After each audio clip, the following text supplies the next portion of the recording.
नमस्ते दोस्तों, क्या आपने कभी सोचा है अगर आत्मा नहीं है तो मैं कौन हूँ? क्या हम केवल यह शरीर हैं या हमारे भीतर कोई ऐसा तत्व भी है जो सोचता है, महसूस करता है और निर्णय लेता है?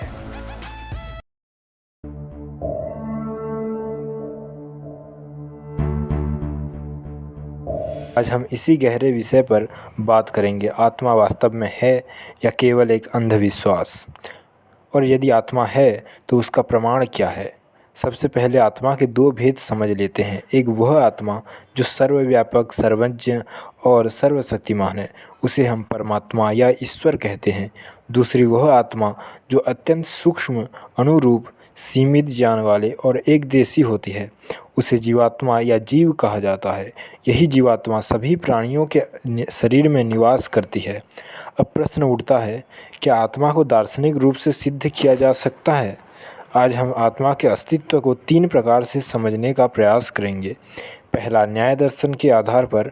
दूसरा, कार्य कारण सिद्धांत के माध्यम से। और तीसरा, पुनर्जन्म के सिद्धांत से। सबसे पहले न्याय दर्शन की ओर चलते हैं। न्याय दर्शन 1:1-10 में कहा गया है, इच्छा, द्वेष, प्रयत्न, सुख, दुख और ज्ञान ये आत्मा के लक्षण हैं। अर्थात जहाँ ये गुण हैं वहाँ आत्मा का होना आवश्यक है। अब एक महत्वपूर्ण सूत्र आता है, दर्शन स्पर्शनाभ्याम एकार्थ ग्रहणात्। न्याय दर्शन 3:1-1। इस सूत्र को समझाने से पहले एक शंका उठाई जाती है, फिर उसके समाधान के रूप में इस सूत्र को लिखा। वह शंका ये है कि आत्मा नाम की कोई अलग सत्ता नहीं है, बल्कि शरीर, इंद्रियां, मन और बुद्धि, इन सब का ही संयोग चेतना उत्पन्न करता है। तो फिर अलग से आत्मा को मानने की क्या आवश्यकता है? इसका उत्तर यह सूत्र देता है, दर्शन स्पर्शनाभ्याम एकार्थ ग्रहणात्। मतलब दर्शन और स्पर्श का एक ही अर्थ ग्रहण होने से। हम किसी वस्तु को आँखों से देखते हैं और बाद में उसी वस्तु को स्पर्श करते हैं और हमें यह ज्ञान होता है कि यह वही वस्तु है।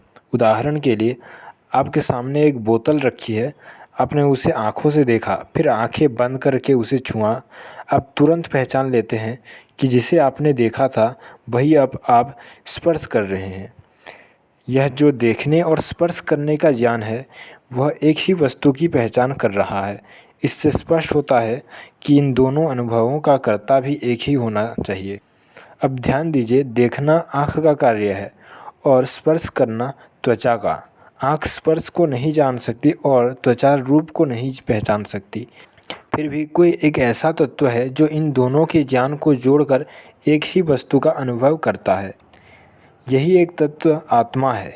यदि यह केवल इंद्रियों का समूह होता तो हर इंद्रिय का ज्ञान अलग अलग ही रहता।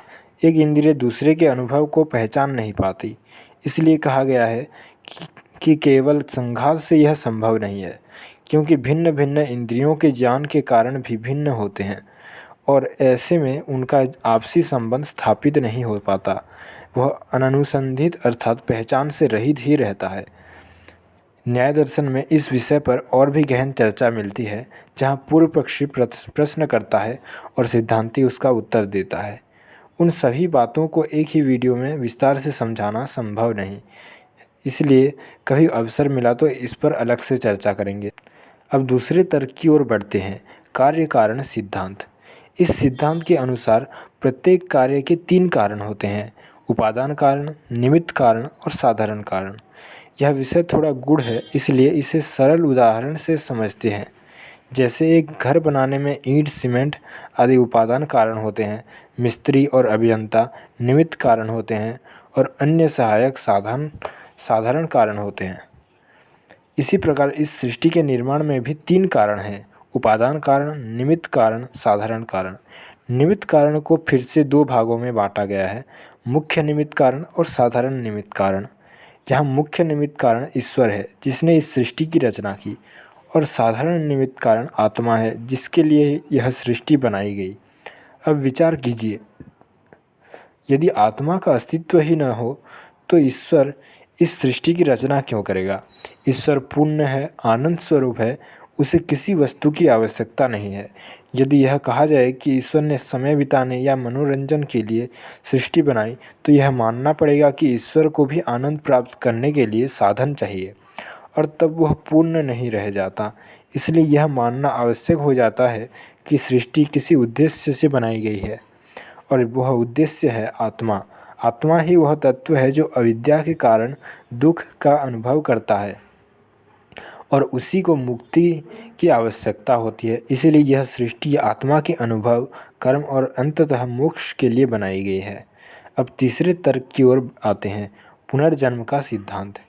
एक महत्वपूर्ण प्रश्न है, यदि ईश्वर ने ही सबको बनाया है, तो किसी को अमीर परिवार में और किसी को गरीब परिवार में जन्म क्यों मिलता है?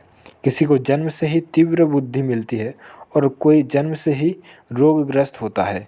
ऐसा भेदभाव क्यों? यदि केवल एक ही जन्म माना जाए तो यह व्यवस्था अन्यायपूर्ण प्रतीत होती है, और यही वह प्रश्न है जिसका संतोषजनक उत्तर किसी भी ऐसे मत के पास नहीं है जो पुनर्जन्म को नहीं मानता। इसका समाधान केवल एक ही है, आत्मा और पुनर्जन्म को स्वीकार करना। प्रत्येक जीव अपने पूर्व जन्मों के कर्मों के अनुसार ही अगला जन्म प्राप्त करता है। जिसने जैसा कर्म किया है उसे वैसा ही फल मिलता है। इसी कारण सबकी परिस्थितियाँ भिन्न भिन्न होती है। इस प्रकार न्याय दर्शन, कार्य कारण सिद्धांत और पुनर्जन्म, इन तीनों के आधार पर हम यह समझ सकते हैं कि आत्मा केवल एक कल्पना नहीं बल्कि एक यथार्थ तत्व है। अब अंत में एक विचार छोड़कर जाना चाहता हूँ। यदि आत्मा नहीं है तो फिर मैं कौन हूँ? जो देखता है, जो सोचता है, जो अनुभव करता है, वह कौन है? क्या वह केवल शरीर है या कुछ और भी? इस प्रश्न पर एक बार अवश्य विचार कीजिए। अगले वीडियो में हम एक और रोचक विषय पर चर्चा करेंगे। यदि आत्मा है तो क्या भूत प्रेत आदि भी वास्तव में होते हैं? वीडियो को अंत तक देखने के लिए आपका बहुत बहुत धन्यवाद।